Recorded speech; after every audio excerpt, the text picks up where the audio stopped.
Hello guys, pag-usapan lang natin ang breaking news. May pasabog na naman kasi ang balita at exclusive na pinag-uusapan ngayon. Shocking, Daniel Padilla sumibat pa London. Na alam nyo naman siguro, no? Pinag-uusapan na natin yan matagal na.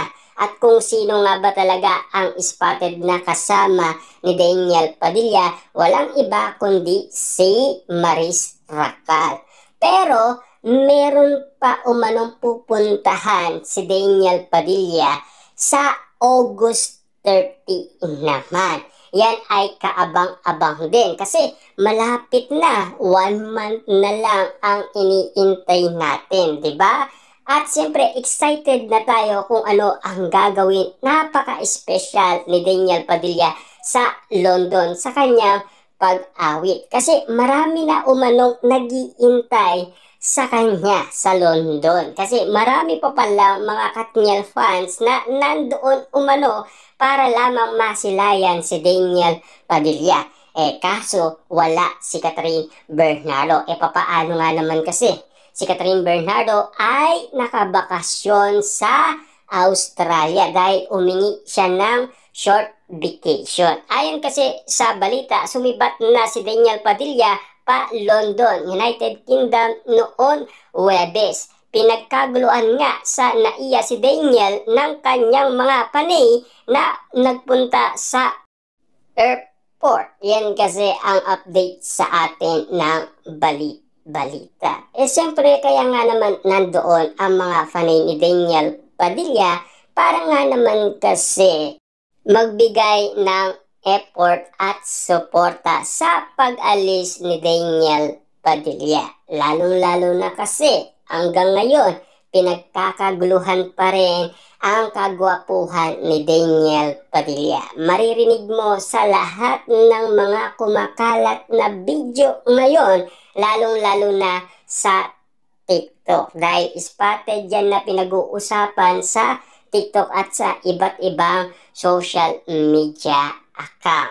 Hanggang ngayon kasi, mas yummy pa rin daw si Daniel Padilla kesa kay Mayor Mark Alcala. Siyempre, ika nga ng mga netizens at mga sausawerang kapitbahay, maputi lang daw si Mayor Mark Alcala. Pero si Daniel Padilla, yummy pa rin hanggang ngayon. Yan kasi ang mga update sa atin ng iba't ibang mga netizens at mga sausawerang kapitbahay na patuloy tayong binibigyan ng update, lalong-lalo na kay Daniel Padilla at Catherine Bernardo. In fairness, naging mapagbigay naman ang aktor sa mga nagpa-selfie sa kanya. Umalis pa London si Daniel dahil may show siya sa Apps Court Park sa Ballet Party ng Barrio Puesta, London si Daniel na ang isa sa mga sponsor ay ang TFC, The Filipino Channel. Alam nyo ba si Alden Richard ay nasa London din dahil sa Barrio Puesta, London. Na alam nyo naman siguro, kasama niya ang buong pamilya at hindi lang natin alam kung nakauwi na itong si Alden Richard, diba? Kita nyo naman, madalas nga naman kasing magbakasyon ang pamilya ni Alden Richard, diba? Kitang-kita nyo naman siguro. Kasi si Alden Richard last 2024, nag-New Year sila sa Amerika kasama ang buong pamilya. Kaso nga lang, sa hindi sinasadyang pagkakataon, may nangyari. Kaso nga lang, doon tayo nagkaroon ng ganap kina Alden Richard at Catherine Bernardo hanggang sa mabalitaan na lang natin na sumuko na si Alden Richard sa panliligaw umano kay Catherine Bernardo. Pero hanggang ngayon, si Daniel Padilla nagpapatuloy pa rin sa kanyang pagiging successful sa kanyang career sa showbiz. Hindi tulad ng dati na parang hindi mo masikmura ang lahat ng binabato kay Daniel Padilla. Kasi punong-puno ng stress si Daniel Padilla kaya nagagawa niya yan sa kanyang fans. Kasi baka nga naman kasi wala nang magtiwala kay Daniel Padilla. Mali pala ang inala ni Daniel Padilla, di ba? Excited na nga ang mga Pinoy sa lugar na iyon na makita si Daniel. Sa ng ibang mga taga-London, for sure ay mag-stay muna sa lugar na iyon ang panganay na anak ni Carla Estrada bago pupunta sa Saray sa Sunday. Parang pinapahinga na rin daw ni Daniel ang pagpunta sa London dahil makakapagpahinga at makakapamasyal din siya sa lugar na iyon.